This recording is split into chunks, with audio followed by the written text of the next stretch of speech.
Wanted to share my Goetta making operation with you guys today.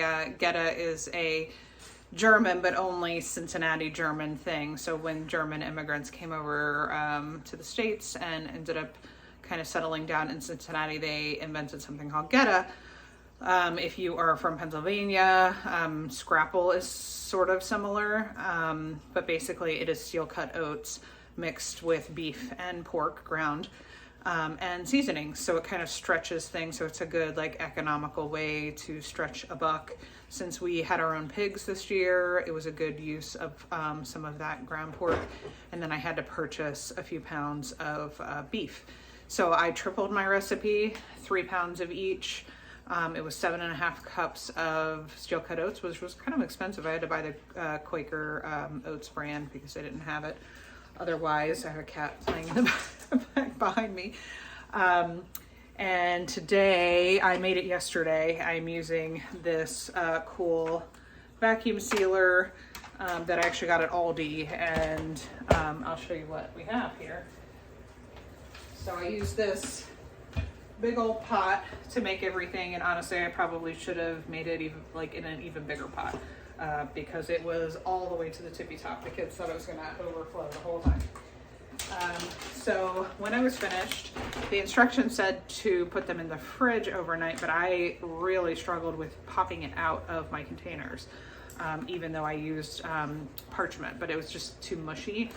So I ended up putting it in the freezer for a couple of hours, and that made all the difference.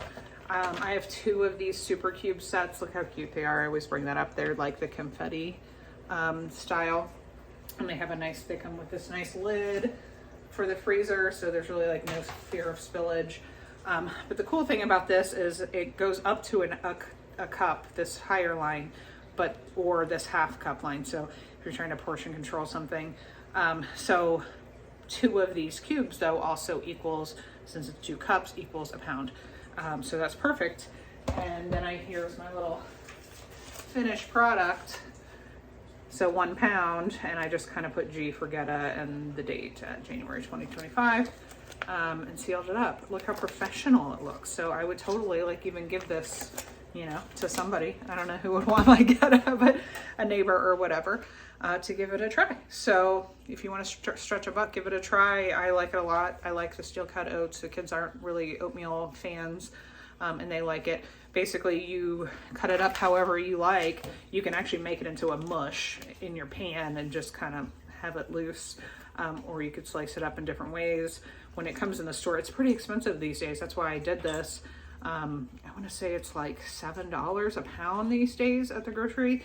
But at any rate, you can slice them long-wise, short-wise to be more like a regular breakfast sausage patty. Whatever you want to do really, but once you put it in the pan, a hot pan, you just kind of don't touch it because you want to kind of nice caramelized bottom until it's completely not sticking and crunchy. It takes, a good 5 minutes or something, and then you flip, because if you try to flip it, it's just going to fall apart. So anyway, give it a try. It was highly worth it, and feel free to play around with the seasonings. Mine called for marjoram and mace and some things I didn't have. So I just used, I had a little allspice. I tried that this time. I've tried turmeric, and I've tried really heavy turmeric, so it was almost yellowy. And that turned out really well too. So give it a go.